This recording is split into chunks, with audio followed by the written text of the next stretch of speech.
The in-laws laughed as they gave the black woman the abandoned house as her inheritance, not knowing that the house was made of gold. "That old rotten house is more than you deserve," Eleanor Whitmore declared, throwing the rusty keys on the polished mahogany table. "Consider yourself lucky we're not leaving you empty-handed." The Whitmore mansion echoed with muffled laughter as the family gathered for the reading of Robert Whitmore Jr.'s will. Keisha Williams sat quietly in the leather chair that seemed to swallow her, watching her in-laws and brothers-in-law discreetly celebrate her humiliation. At 28, Keisha never imagined she would lose her husband in a car accident, and 3 days later discover that her grief would be turned into a spectacle for her in-laws' entertainment. The will was clear she would inherit only a rundown property on the outskirts of town, while the Whitmores got the business's investments and the family mansion. "That house doesn't even have working electricity," laughed Edward Whitmore, Robert's older brother, adjusting the gold watch on his wrist. "Dad bought that ruin 20 years ago and never managed to sell it. At least now it's good for something." The family lawyer, Dr. Harrison, cleared his throat uncomfortably. Well, technically, the property was specifically designated for Mrs. Williams in the original will, signed by her late husband. Robert was clearly confused in his final months. Eleanor interrupted, shooting Keisha a cold look, probably influenced by certain people who take advantage of rich, vulnerable men. Keisha finally stood, up slowly picking up the keys. Her eyes met Eleanor's for a moment that seemed to last forever. "Thank you for your generosity," she said, with a calmness that made some of the guests feel inexplicably uncomfortable. "We hope you'll be happy in your new residence," Edward added with venomous sarcasm. "It's just the kind of place that suits people like you." As she walked toward the door, Keisha allowed herself an almost imperceptible half-smile. What the Whitmores didn't know was that Robert had told her about the true value of that property 3 months before he died, nor did they know that she had spent the last few weeks discreetly researching the history of the house they thought was just a worthless ruin. There, in front of all those looks of superiority and contempt, Keisha maintained the composure of someone who was keeping a secret too powerful to be revealed before the right time. If you're enjoying this story of twists and justice, don't forget to subscribe to the channel to find out how a supposed humiliation would turn into the greatest lesson a prejudiced family would ever receive. 3 days after the will was read, Keisha received a text message from Eleanor Whitmore. "You have 1 week to remove your things from the property. After that, we will consider it abandoned and take appropriate legal action. P.S. I hope you enjoy your new mansion." The house was 45 minutes out of town at the end of a dirt road that wound through ancient trees. When Keisha finally arrived in her borrowed car, she understood why the Whitmores had laughed so much. The 2-story structure looked like it had been abandoned for decades, cracked windows, peeling paint weeds growing up to the porch. But something made Keisha smile for the first time in weeks. She recognized the house immediately. "Mom, this house looks haunted," her 16-year-old daughter Jasmine muttered as she reluctantly got out of the car. "Are you sure Dad Robert wanted you to have this?" Keisha walked slowly to the front door, her hand shaking slightly, not from fear but from anticipation. "Your stepfather brought me here once 3 years ago. He said it was the most special place he knew, but that the family would never understand its true value." At the time, Robert had been mysterious about the property. He had talked about buried secrets and hidden treasures in plain sight. Keisha had thought he was being romantic, speaking metaphorically about childhood memories. Now, looking at the house that everyone else considered worthless, she was beginning to understand that perhaps Robert had been more literal than she had imagined. As they explored the dusty rooms, Keisha's phone rang. It was Edward Whitmore, his voice slurred from what was clearly not his first drink of the day. "I hope you're enjoying your inheritance, Keisha," he laughed cruelly. "Dad always said that house was a curse. He spent a fortune trying to tear it down in the 90s, but the structure is too solid. At least now it's your problem." "Too solid," Keisha repeated, fainting confusion. What does that mean? It means you're going to spend more money trying to fix that ruin than she'll ever be worth, or give up and live in a slum, which is where you should have been all along.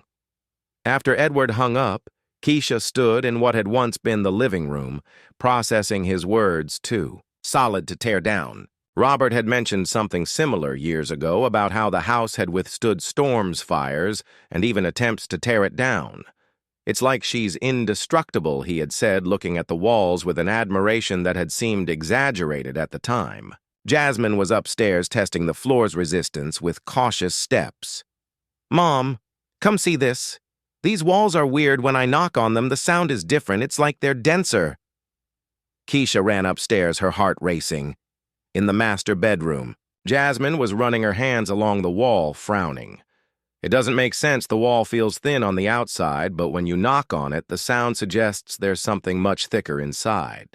That night, back at the small apartment they rented, Keisha stayed up researching the property's history online. What she discovered made her wonder if Robert had been much more strategic in his choices than anyone could have imagined. The house had been built in 1852 by a miner named Cornelius Golden, a name that now seemed less coincidence and more prophecy. Golden had discovered a rich vein in the nearby mountains, but historical records showed that he had died before revealing the exact location of his mine. What intrigued Keisha most was a footnote in an obscure academic article. Golden was known to incorporate his own gold into the construction of his residence, creating a structure that has survived all demolition efforts over the centuries. At 2 in the morning, Keisha finally understood why Robert had insisted so much, that she get to know every corner of that house during her only visit. He wasn't being sentimental. He was preparing her for this moment. Each new humiliation from the Whitmores only strengthened something inside her that they couldn't see. A quiet determination fueled by the very arrogance they tried to impose on her. What those prejudiced people didn't know was that every act of contempt was writing their own sentence of defeat, word by word, insult by insult. The next morning, Keisha returned to the house with borrowed tools and a determination that surprised even Jasmine. "Mom, are you sure about this? Shouldn't we hire someone?" "Not yet," Keisha replied carefully, examining a section of the wall where the paint had peeled away naturally. "First, I need to make sure what we're dealing with here." As she delicately scraped away at a small area with a putty knife, her phone rang. It was Eleanor Whitmore, her voice laden with feigned concern. "Keisha, dear, I've heard from some neighbors that you're trying to renovate that horrible house. You do realize you're going to spend far more money than it's worth, don't you?" "I'm just doing some basic cleaning." Keisha lied deliberately, watching tiny golden fragments sparkle in the morning light, streaming through the broken window. "Well, I have a generous offer for you. My brother Edward is willing to buy the property for $5,000. That's way more than she's worth, but we consider it family charity." The word charity was delivered with such venom that Keisha almost laughed. "5,000. Keisha repeated, pretending to consider it seriously, as she watched what were clearly veins of gold running through the interior wall structure. "That's an interesting offer." "Exactly. You could use that money to rent a decent apartment in the city, in a neighborhood more suitable for people like you. Think of Jasmine. She deserves to grow up in a proper environment." After Eleanor hung up, Keisha stared at the golden fragments in her hand. $5,000 for a house that was probably worth millions. The Whitmore's arrogance knew no bounds. That afternoon, she did something she hadn't done since Robert's death. She called Dr. Samuel Chun, an old family friend who worked as a geologist at the local university. Robert had always said that Sam was the most honest person. He knew someone who could be trusted completely. "Keisha, I'm so sorry about Robert. He was an extraordinary man," Sam said when she explained the situation. "You said you suspect there's gold in the structure of the house? I know it sounds crazy, but actually it doesn't. There are historical records of 19th century miners incorporating precious metals directly into their buildings as a form of protection against theft. It was more common than people realize." Sam agreed to visit the property discreetly over the weekend, bringing portable detection equipment. But Keisha, if your suspicion is correct, you need to be extremely careful. Properties with that kind of value attract all kinds of unwanted attention. Meanwhile, the Whitmores stepped up their psychological campaign. Edward showed up at the house on Thursday, unannounced, finding Keisha cleaning the downstairs rooms. Jesus Christ, do you really believe you can do anything with this ruin? He laughed cruelly, kicking a piece of rotten wood. Look at this. The structure is completely compromised. You'll spend $50,000 just to make it livable. Maybe, Keisha replied calmly, continuing her work. She had learned to read the signs. The more agitated Edward became, the more nervous he was about something. Listen, I'll be straight with you. My family has plans for this area commercial development. If you sell now, everyone wins. If you insist on staying, you'll find that having business neighbors can be complicated. The veiled threat hung in the air, like toxic smoke. Edward continued. Besides, are you sure you can afford the property taxes? Because I hear they went up significantly this year. After he left, Keisha realized that the Whitmores weren't just trying to humiliate her, they were trying to force her to give up quickly before she found out something she shouldn't. This only confirmed her suspicions. On Saturday, Dr. Chun arrived early, driving an unmarked car and carrying a bag of equipment. I hope I'm wrong and you're right, he said with a smile as he set up the portable metal detector.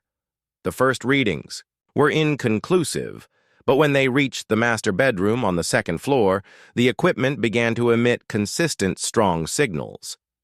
Keisha Sam whispered, staring at the display. These numbers are extraordinary. They systematically tested every wall in the house.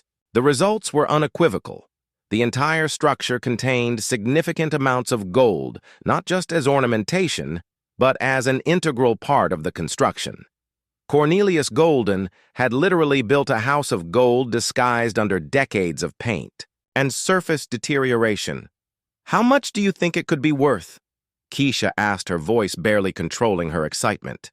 Sam did some quick calculations on his notebook. Conservatively, between $8 and $12 million, possibly more, depending on the purity and complete distribution. That night, while Jasmine slept in the small apartment, Keisha lay awake planning her next steps.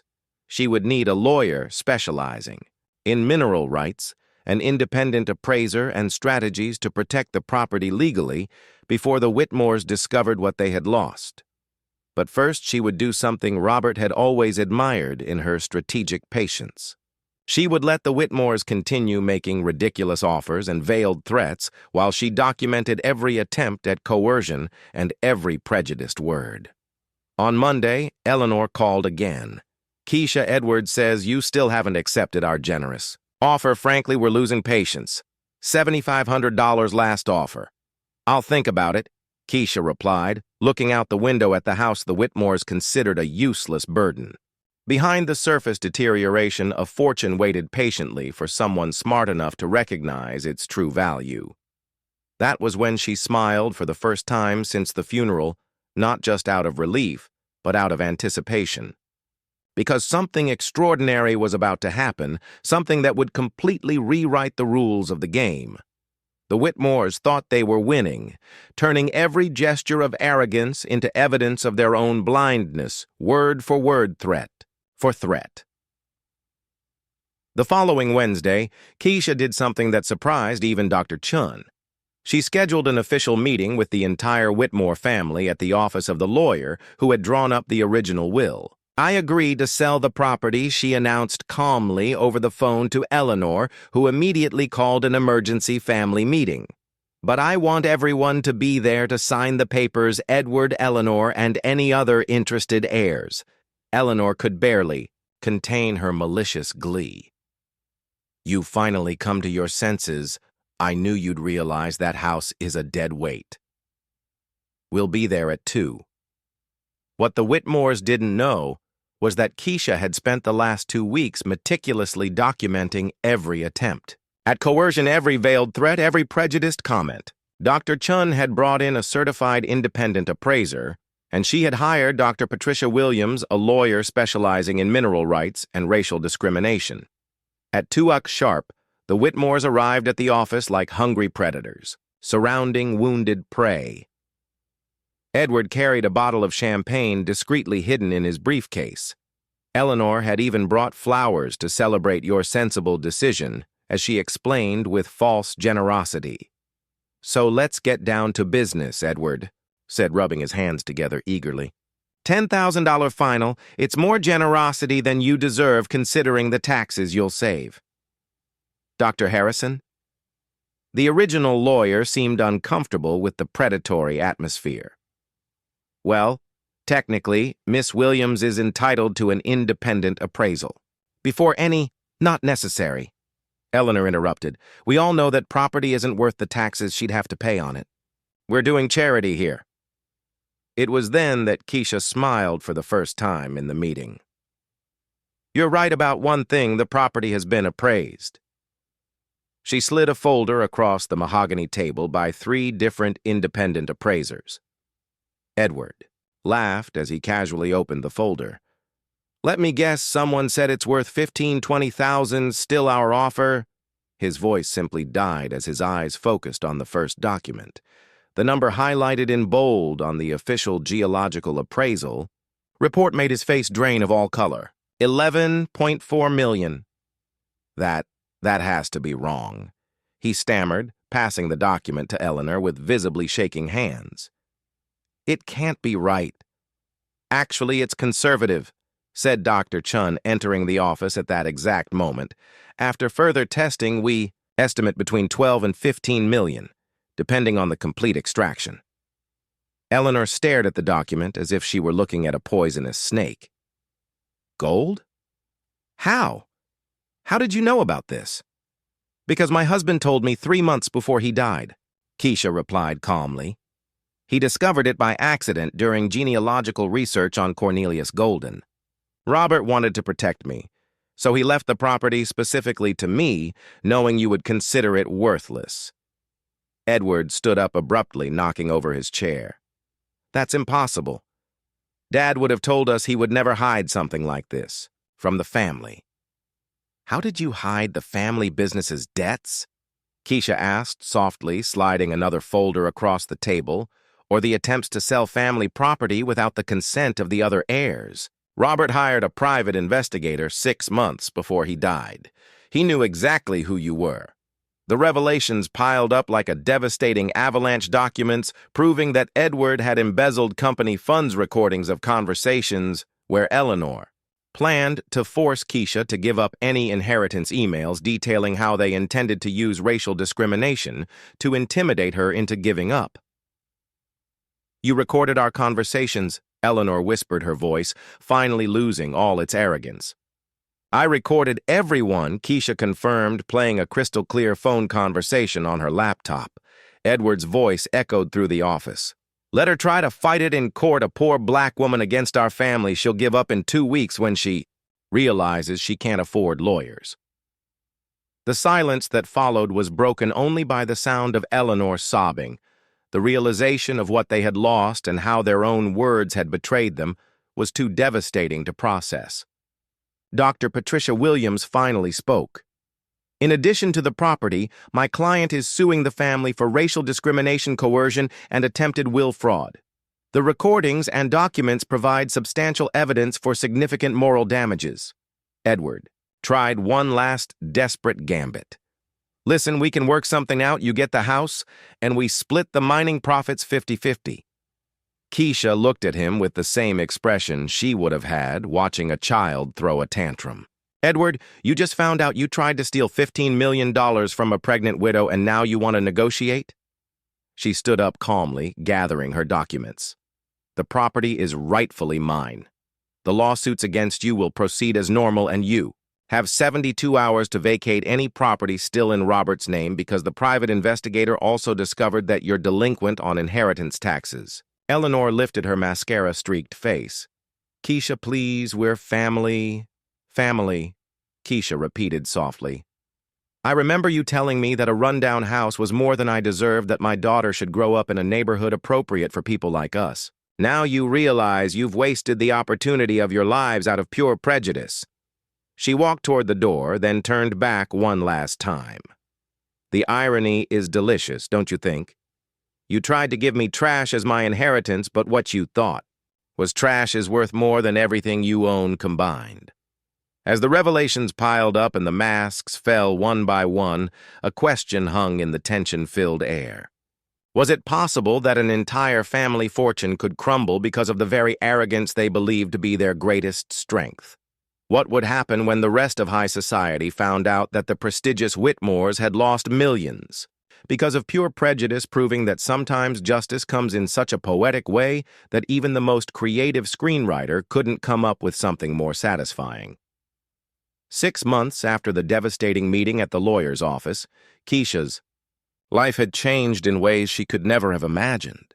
Cornelius Golden's house was now home to the Golden Heritage Foundation, an organization dedicated to protecting historic properties in marginalized communities and providing free legal advice to families who were victims of real estate discrimination. Jasmine, now 17, attended one of the best private schools in the area, not because Keisha wanted to flaunt her wealth, but because she could finally offer her daughter all the opportunities Robert had always dreamed of for them.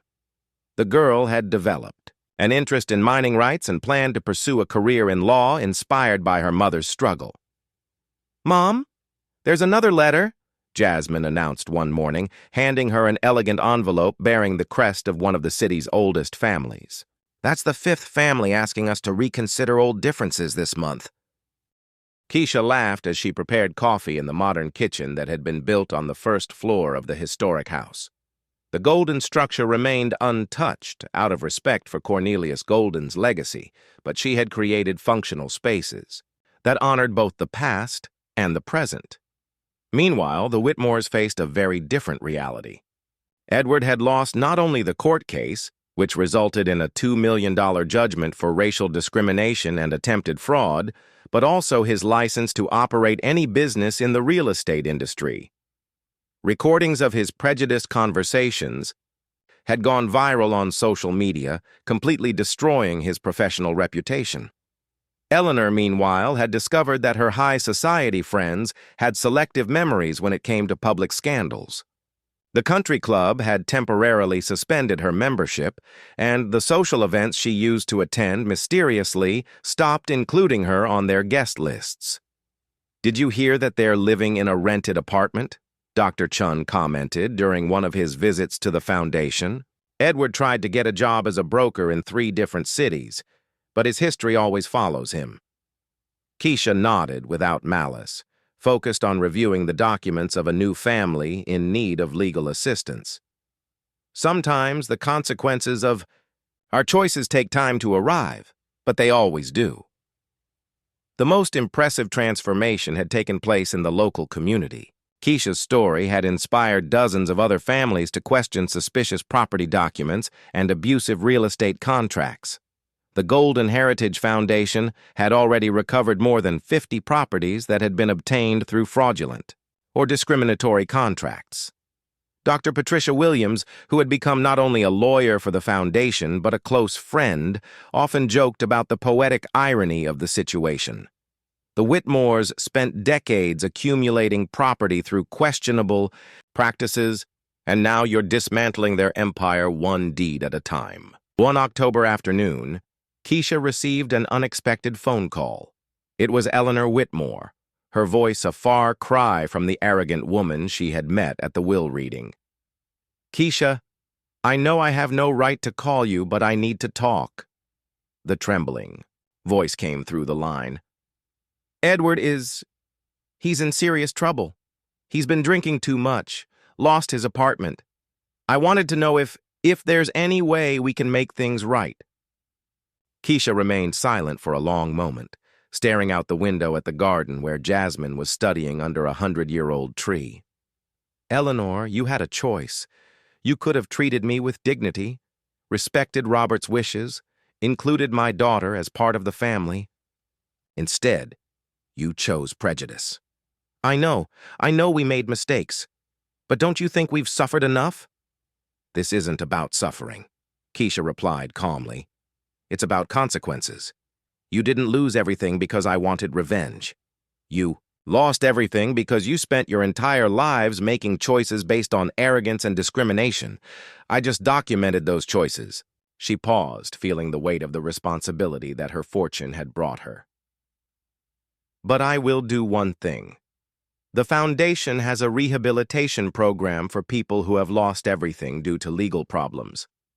If Edward wants to voluntarily participate in sessions on racial discrimination and historical reparation, we can help him find housing and decent work. Eleanor cried on the other end of the line. You would do that after everything? I would do it because it's the right thing to do, not because you deserve it, but because every human being deserves a second chance to become a better person.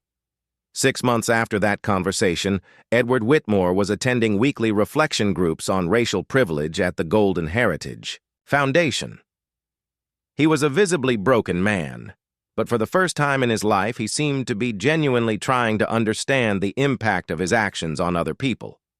Eleanor never showed up for the programs, but she sent a formal letter of apology that was published in the local newspaper. It was a small but significant start. During the Foundation's one-year anniversary ceremony, held at the Golden House itself, Keisha was invited to speak to an audience of more than 200 people, including politicians, activists, and families who had been helped by the organization. 2 years ago, I sat in a room where people told me that abandoned house was all I deserved, she began, her voice echoing through the main hall. They laughed when they gave me the keys, thinking they were humiliating me. The audience was completely silent. Today, that house is a symbol that no injustice remains hidden forever, that no prejudice is stronger than the truth, and that sometimes what our oppressors consider trash is exactly what we need to build, something greater than they could ever imagine. The applause was deafening, but Keisha smiled as she thought of Robert. He had found a way to protect her even after death, leaving her not only a fortune, but a lesson on how to turn injustice into justice, humiliation into dignity, and hatred into opportunity for others. Jasmine, now about to graduate and planning to study law at Harvard, often asked her mother if she felt anger toward the Whitmores. Anger is a feeling that consumes you from the inside, Keisha always replied. I chose to use that energy to build something they could never destroy. The best revenge isn't destroying your enemies, it's becoming so successful that they become irrelevant. The Golden Heritage Foundation continued to grow not only as a social justice organization, but as living proof that sometimes the universe has a perfect poetic sense of humor. The Whitmores tried to give trash as an inheritance, but ended up handing over the keys to a revolution that would completely rewrite the rules of the game they thought they were winning. And every time Keisha walked through the halls of the house that was once considered a worthless ruin, she smiled, remembering that sometimes justice doesn't come like a hammer, but like a golden revelation hidden beneath layers of prejudice, waiting patiently for the right person to discover that even what seems worthless can contain unimaginable treasures. If this story of reversal and justice touched your heart, don't forget to subscribe to the channel and share it with someone who needs to believe that no injustice lasts forever. Leave a comment. What would you do if you found out that your greatest humiliation was actually the greatest gift of your life?